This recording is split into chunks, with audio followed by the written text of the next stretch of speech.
Praise the lord. ప్రభువైన యేసుక్రీస్తు నామములో ఈ ఉదయకాలము మీ అందరికీ కూడా శుభములు తెలియజేస్తూ ఉన్నాను.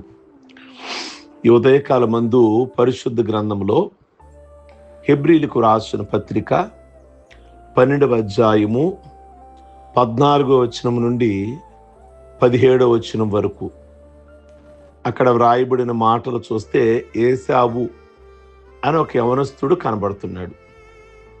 యవనస్తులు కాడి మోయిట నరునికి మేలు, యవన కాలమందు కాడి మోయిట నరునికి మేలు అని బైబిల్ గ్రంథంలో మనం చూస్తాము. యవనులు అంటే దేవునికి ఎంతో ఇష్టం. ప్రియ దేవుని బిడ్డలారా, మరి ఇక్కడ ఏశావు మనకు కనబడుతున్నాడు. ఏశావు అంటే వెంట్రుకలు కలవాడు అని అర్థం. వెంట్రుకలు కలవాడు అని అర్థం. ఎందుకంటే అతనికి ఒత్తుగా జుట్టు ఉంటుంది. ఇతడు రిబకా ఇస్సాకులకు కవల బిడ్డలలో పెద్దవాడు. అతని శరీరం అంతా రోమములు కనుక వస్త్రంలాగా కప్పబడి ఉంటాయి. ఆదికాండం 25వ అధ్యాయము 21 నుండి చూస్తే అతడు పెరిగి పెద్దవాడి నేర్పరి అయిన విలుకాడాయిను, వేటాడుటలో నేర్పరి అయిపోయాడు.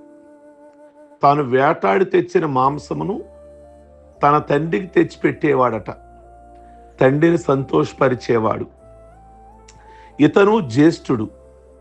ఇస్సాకు రిబకాలకు జ్యేష్ఠుడిగా పుట్టినవాడు. ప్రియ దేవుని బిడలారా, జ్యేష్ఠత్వము అంటే తల్లి గర్భము నుండి ముందుగా పుట్టుట అని అర్థము. ఈ జ్యేష్ఠత్వం అనేది మానవ ప్రయత్నం వలన దొరికేది కాదు, అది దేవుని తీర్మానమే. ఫలానా తల్లి గర్భము నుండి ఫలానా బిడ్డ పుట్టాలనేది దేవుని ఇష్టమే కదా. ఏ ఇతర ప్రయత్నం వలన జ్యేష్ఠత్వం అనేది దొరకదు. ఇట్టి యోగ్యమైన ఏర్పాటును ఏశావు పట్ల దేవుడు నిర్ణయించాడు. ఈ జ్యేష్ఠుడు అనే యోగ్యత హెబ్రీలులో బహు ప్రాధాన్యత కలిగిన విషయము. జ్యేష్ఠుడు ఇంటిలో రెండో తండ్రిగా ఎంచబడతాడు. అట్టి ప్రధానునిగా దేవుడు ఏశావును పుట్టించాడు. కానీ అతడు దాని ప్రాధాన్యతను గుర్తించలేదు, విలువ కలిగిందిగా ఎంచుకోలేదు. దేవుడిచ్చిన జన్మ హక్కు ఎంతటి శ్రేష్టమైనది అని ఒక్కసారి ఆలోచించలేదు. తనకున్న శారీరక బలము, వేటాడే నైపుణ్యము, కడుపు నిండా మాంసం తినుట, హాయిగా నిద్రపోవడం, తన తండ్రికి మాంసం పెట్టుట, ఇదే జీవితం ఆయనకి, ఇదే లోకము, ఇదే గొప్పతనం అనుకున్నాడే గాని దేవుడిచ్చిన జన్మ ప్రాముఖ్యత అతడు ఆలోచించలేదు. ఈనాడు కొంతమంది యవనస్తులు కూడా ఈ విధంగానే ప్రవర్తిస్తున్నారు.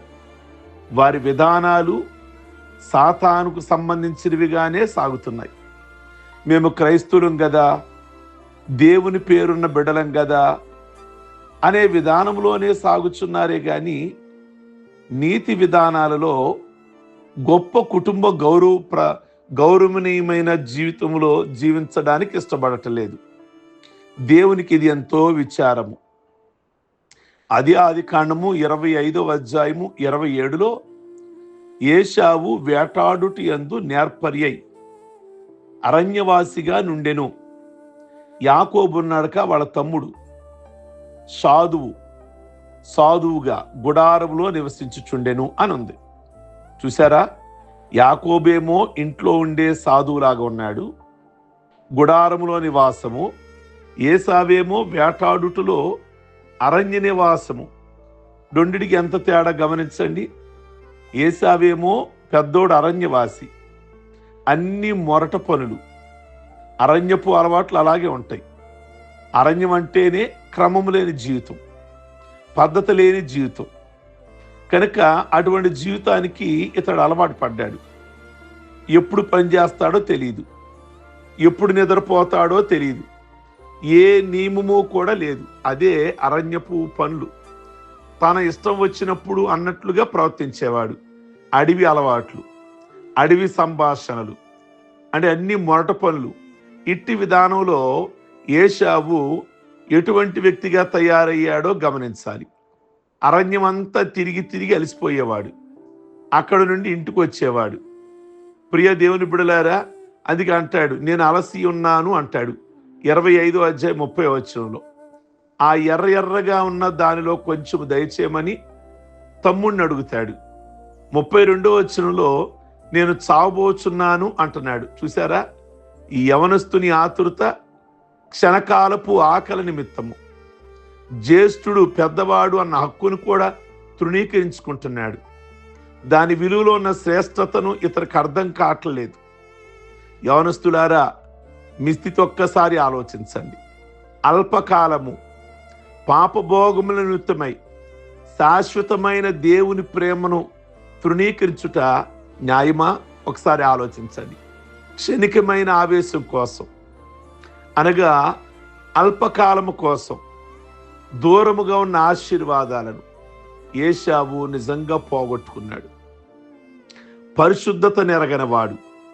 హెబ్రీ పత్రిక 12వ అధ్యాయము 14వ వచనంలో దేవుని బిడలకు పరిశుద్ధ జీవితం యొక్క ప్రాధాన్యత ఎంత ప్రాముఖ్యమో అక్కడ రాయబడి ఉంది. పరిశుద్ధత లేకుండా ఎవ్వడను ప్రభువును చూడడు అని ఉంది. ఈ ఏశావు తాత్కాలికమైన ఆశల కొరకై శాశ్వత విలువలను గమనించని వానిగా కనబడుతున్నాడు. ఇతనికి పరిశుద్ధ జీవితపు మార్గము అర్థమైనట్లుగా లేదు. అంతా అడవి అలవాట్లే, పాపపు జీవితమే కనబడుతుంది. ఒక్క పూట కూటి కొరకు తన పెద్దరికం, జ్యేష్ఠత్వం, హక్కును అమ్మివేసుకున్న ఏశావు వంటి భ్రష్టుడైనను వ్యభిచారి అయినను అని ఉంది కదా అక్కడ.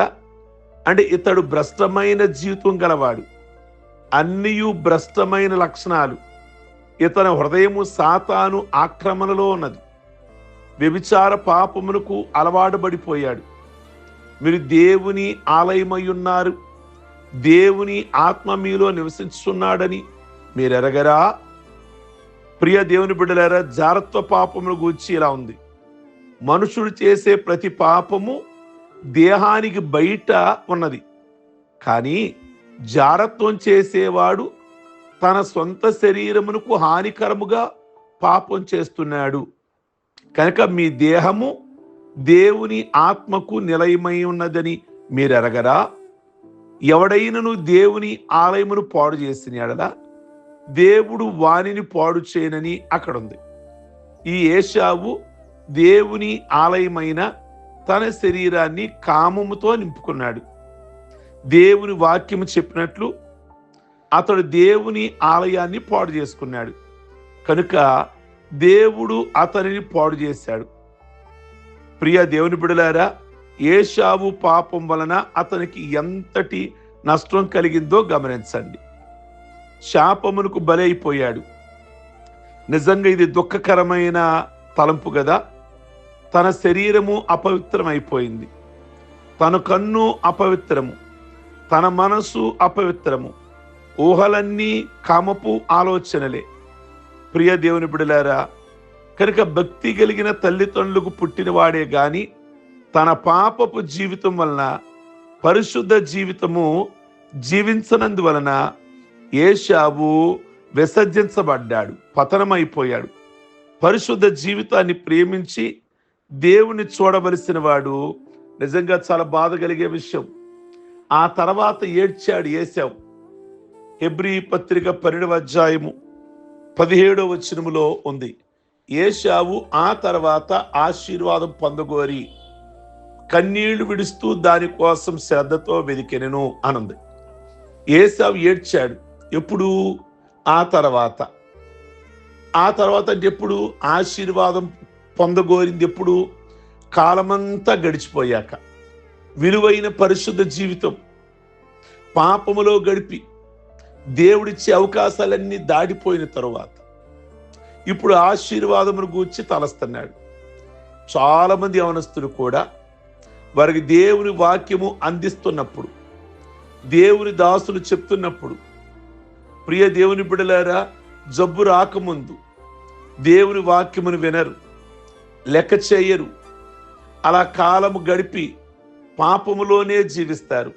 చివరికి ప్రియ దేవుని బిడ్డలారా, ఏదో రకమైన దేవుని యొద్ద నుండి కనుక ఏసావు జీవితం నిజంగా ఎప్పుడు ఆశీర్వాదమును పొందగోరింది? ఎప్పుడు? కాలము అయిన తర్వాత. పరిశుద్ధ గ్రంథంలో ఒక మాట ఉంది, లూకాసు వార్త 19:43, ప్రభు నిన్ను దర్శించిన కాలము నీవు ఎరగకుంటివి.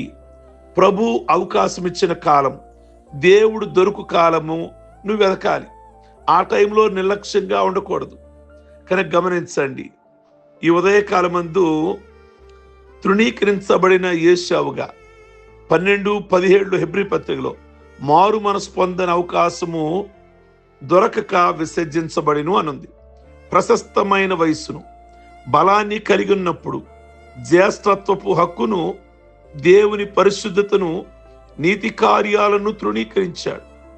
ప్రేమించక యేషావలే, ప్రియ దేవుని బిడ్డలారా, నీతి జీవితాన్ని ప్రేమించక యేషావలే తాత్కాలిక శరీరాశలకు, తిండి ఆశలకు లొంగిపోతే కనుక నిజంగా మన భవిష్యత్తు ఎలా ఉంటుందో ఆలోచించండి. కనుక ఈ ఉదయకాలం మందు జ్ఞాపకం చేస్తున్నా, చివరికి కన్నీటితో వెదికిన, ప్రార్థన చేసిన అతనికి ఏ విధమైన దీవెన, ఆశీర్వాదము కనబడలేదు.